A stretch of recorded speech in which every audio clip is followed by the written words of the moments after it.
Good morning, friends. Welcome back to Kids Time. I'm so glad that you're back here this morning with me up front at the playground at St. Paul.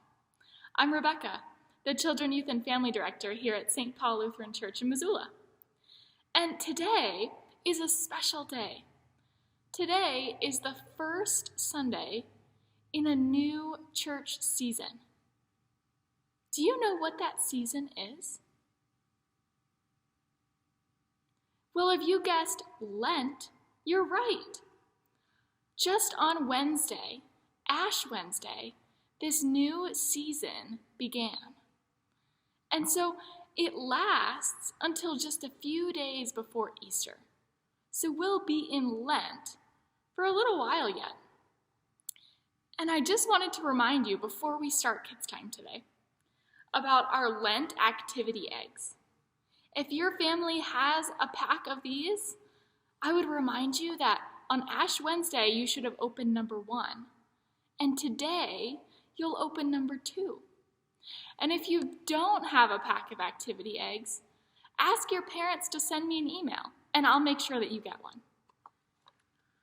So, don't forget to open your eggs. Well, today we have an important story that starts this season of Lent for us. So, let's read it together. If you have a Spark Bible, I would invite you to pause this video and go and grab it so that you can follow along with me.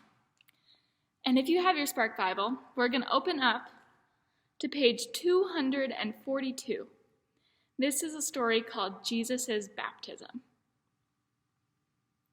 And actually, there's a little bit at the end that I'm going to add on to the story because this Bible doesn't tell about it.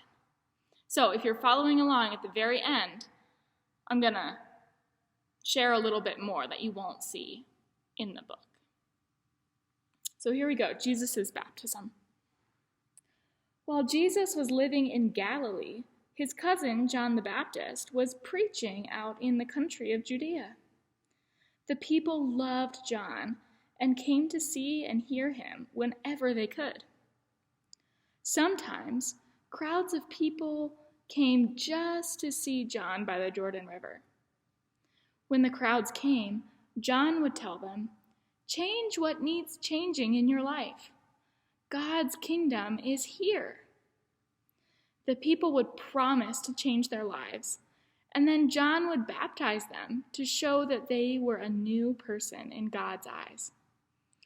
"I baptize you on the outside with plain old water from the Jordan River.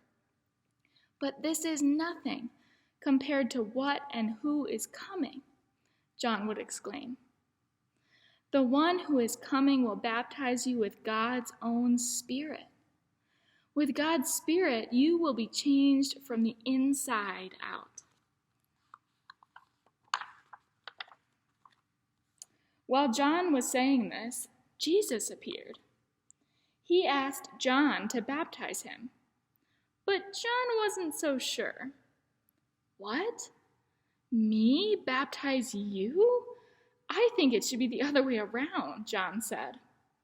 But Jesus insisted. "Do it, John. God does amazing things in baptism." So John did what Jesus asked and baptized him. All the way under the water in the Jordan River, Jesus went.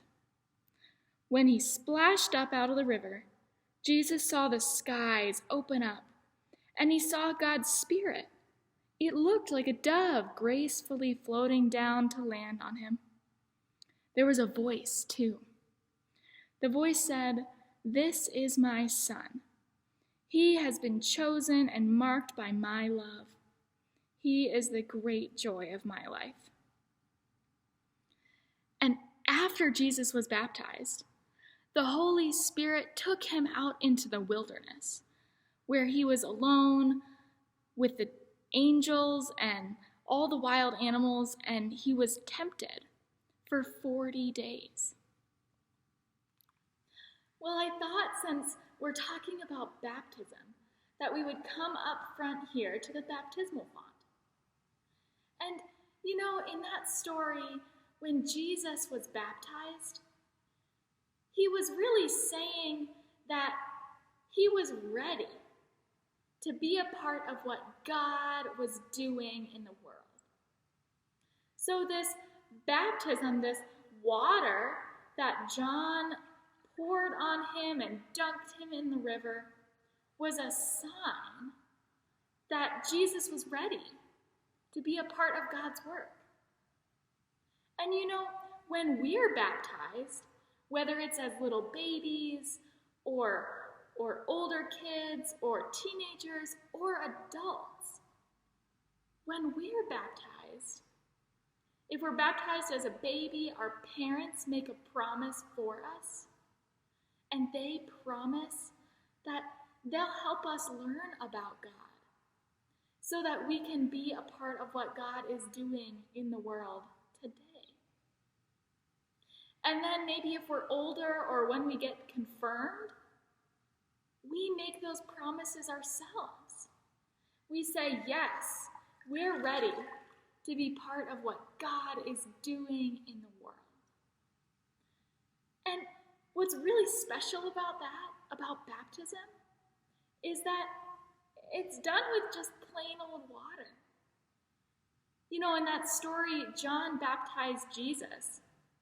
Where was it again that Jesus was baptized? Do you remember? Right. It was in the Jordan River. And the Jordan River was just any old river. Kind of like the Clark Fork here in Missoula. So you don't need special water to remember your baptism. Where are some places that you see water in your life, just every day? Maybe you see water when you take a bath or a shower. Or maybe you see water when you wash your hands. Or when you come inside from playing and you're thirsty and you get a drink of water. Or maybe you cross the bridge over the Clark Fork. We see water a lot every day. And every single time, we have a chance to remember our baptism.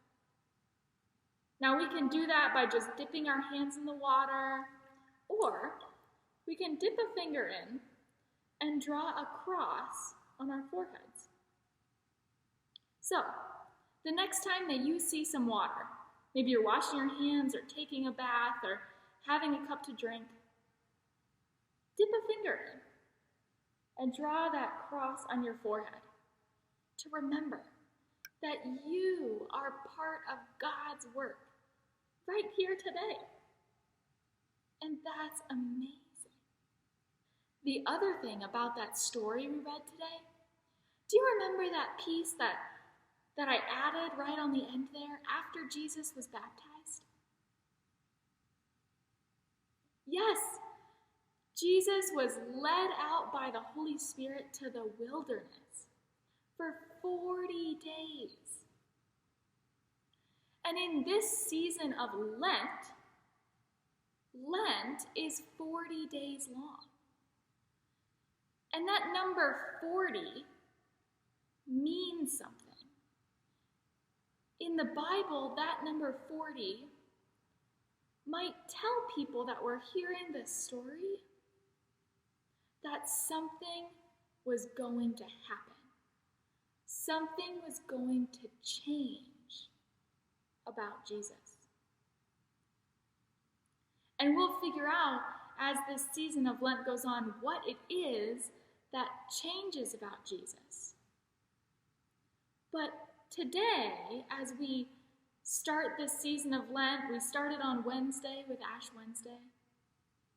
But as we go through these next 40 days of Lent, I hope that something changes in you. That God comes into your heart, the Holy Spirit comes into your heart and changes something up in you to make you even more ready to do God's work. So in these next 40 days, remember your baptism. Remember that you are part of God's work. And invite God to come into your heart and change you. Thank you so much for being here with me this week, friends. It's always great to be with you. And don't forget to open your second egg today if you have your Lent activity kits. All right, bye everybody. See you next week.